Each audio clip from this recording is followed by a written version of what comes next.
Hello guys, welcome back to the channel.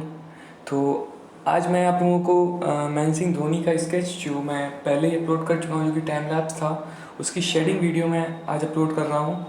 ये video real time तो नहीं है, बट इसमें मैंने कोशिश की है कि थोड़ा सा इसको फास्ट फॉरवर्ड करके आप लोगों को थोड़ा समझाने की कोशिश कर सकूँ कि मैं शेडिंग किस तरीके से करता हूँ और कौन से टूल्स का मैं यूज़ करता हूँ। तो इसमें मैंने बेसिकली ग्रेफाइट पेंसिल्स का यूज़ किया हुआ है, जिसमें 2B, 4B और 6B। ज़्यादातर मोस्टली मैं 2B और 4B का ही यूज़ करता हूँ। अगर आप शेडिंग करते हैं तो मेरा ये सजेशन रहेगा कि आप आई से स्टार्ट करिए, क्योंकि आप जब आई से स्टार्ट करते हैं तो आपका जो एक बेसिक प्रोपोर्शन होता है वो बहुत ही अच्छे से सामने आता है, जिससे आप अच्छे से आप इसको ऑब्जर्व कर सकते हैं और आपको पता चल सकता है कि आपकी शेडिंग किस तरीके से हो रही है। इसीलिए मैं अपनी सारे स्केचेस में सबसे पहले मैं आई शेडिंग करता हूँ, उसके बाद nose, lips, then after that cheeks, उसके बाद मैं आउटर लेयर का शेडिंग करता हूँ। इसी तरीके से मैं ज़्यादातर अपने स्केचेस में जो भी मैं प्रैक्टिस करता हूँ घर पे, या आपने कुछ वीडियोस मैंने देखे होंगे जिसमें मैंने टाइम लैप्स वीडियो अपलोड की है, तो उसमें कुछ में मैंने हेड से स्टार्ट किया है, लेकिन ज़्यादातर मुझे आई पोर्शन से स्टार्ट करना अच्छा लगता है। जो भी बेसिक मेथड होता है शेडिंग का, तो वो मैं ये यूज़ करता हूँ। सबसे पहले मैं एक बेसिक लेयर देता हूँ, जो कि 2B से मैं एक बेसिक लेयर देता हूँ। उसके बाद जहाँ पर भी डार्क एरियाज़ होते हैं, या जहाँ पर मुझे लगता है कि मुझे यहाँ पे थोड़ा सा और डार्क करना है, उसके बाद मैं अदर लेयर्स इस्तेमाल करता हूँ। जैसे मान लीजिए, अगर मैं यहाँ पे जो लेयर दे रहा हूँ, तो वहाँ पे मैंने पहले 2B की लेयर दी है, उसके बाद 4B। और अगर मुझे ऐसा फील होता है कि मुझे और भी ज़्यादा लेयर्स उसमें ऐड करनी चाहिए, तो मैं उसी के अकॉर्डिंग 4B या फिर 6B या फिर 8B इनका यूज़ करता हूँ। सो इसी तरीके से मैं अपनी शेडिंग को करता हूँ कंप्लीट। और आप भी इसी तरीके से कर सकते हैं, या आप कोई और मेथड भी यूज़ कर सकते हैं, बट जो मैं यूज़ करता हूँ वो आपको बता रहा हूँ। और भी कई सारे मेथड्स होते हैं जिनका आप यूज़ कर सकते हैं। और मैं ब्लेंडिंग के लिए मोस्टली ब्लेंडिंग स्टम्प्स या फिर टिश्यू पेपर, या फिर एक मेरे पास पेन ब्रश है तो उसका मैं यूज़ करता हूँ। लेकिन मोस्टली मैं ब्लेंडिंग स्टम्प्स और टिश्यू पेपर का यूज़ करता हूँ। टिश्यू पेपर का यूज़ मैं रफ़ सरफेस को स्मूथ करने के लिए ज़्यादातर मैं करता हूँ, क्योंकि टिश्यू पेपर से किसी भी पर्टिकुलर पेपर का जो रफ़ पार्ट होता है वो बहुत ही ईज़िली स्मूथ हो जाता है।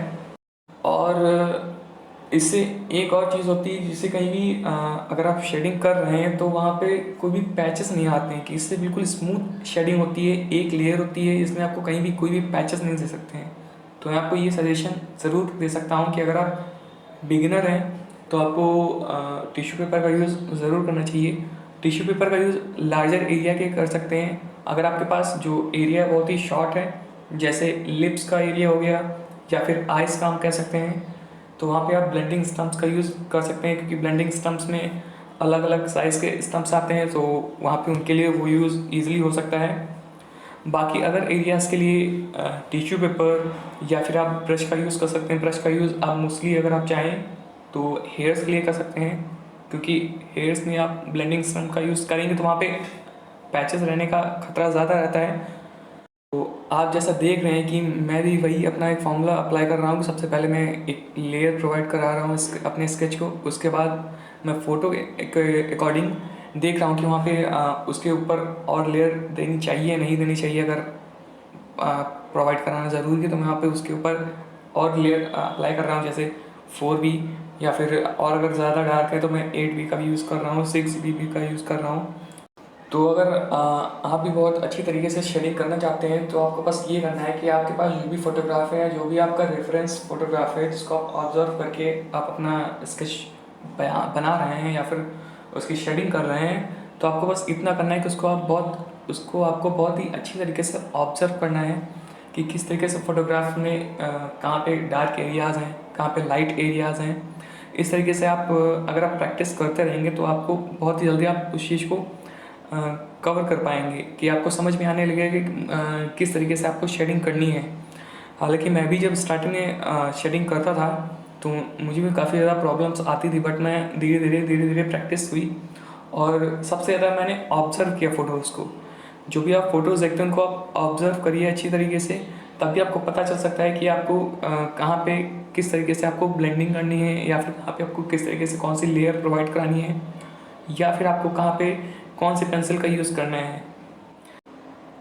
तो बस आपको इसी तरीके से स्केचेस को अच्छे से ऑब्ज़र्व करना है, और आप इसी तरीके से मेरा जो शेडिंग मेथड है वो आप ऑब्ज़र्व करिए, देखिए मैं किस तरीके से शेडिंग कर रहा हूँ। उसके बाद ऑब्ज़र्व करने के बाद आप भी उस चीज़ को वैसे ही ट्राई कीजिए।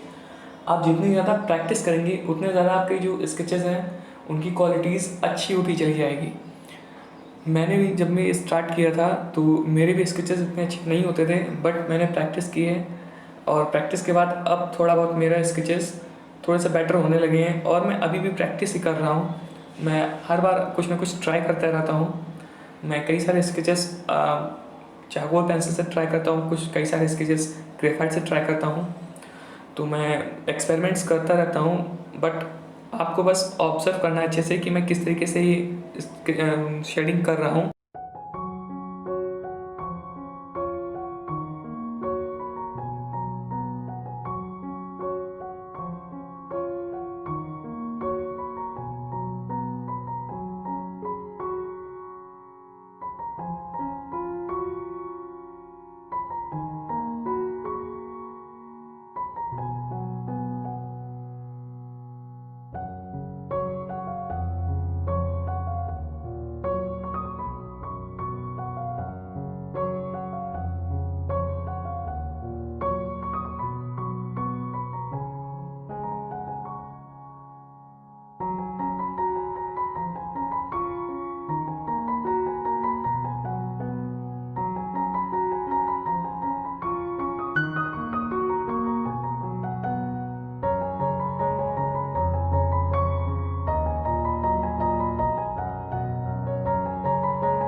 तो हमारी शेडिंग कंप्लीट हो चुकी है। तो हाँ, अब हम अपने स्केच को थोड़ा सा रियलिस्टिक लुक देने के लिए इसमें हाइलाइट्स को ऐड करेंगे। ये किसी भी पर्टिकुलर स्केच में उनको रियलिस्टिक लुक देने के लिए ज़रूरी होता है। तो मैं यहाँ पर एक यूज़ कर रहा हूँ मैकेनिकल पेंसिल, जिसमें एक छोटी सी इरेज़र लगी होती है जो कि मोनोटाइप इरेज़र होती है, तो उसी का मैं यूज़ करता हूँ यहाँ पे। और मेरे पास एक मैकेनिकल इरेज़र भी है, तो मैं यहाँ पर हाइलाइट्स देने के लिए स्केचेस को इसका भी यूज़ करता हूँ। सो आई होप कि आप लोगों को समझ में आया होगा कि मैं किस तरीके से अपने स्केचेस में शेडिंग करता हूँ। तो आप भी इस ऑब्ज़र्व करके इसी तरीके से आप शेडिंग कर सकते हैं। तो अगर आपको ये वीडियो पसंद आया हो तो give it a big thumbs up and subscribe भी कर दीजिएगा। हम मिलते हैं अगली वीडियो में, तब तक के लिए थैंक्स फॉर वॉचिंग।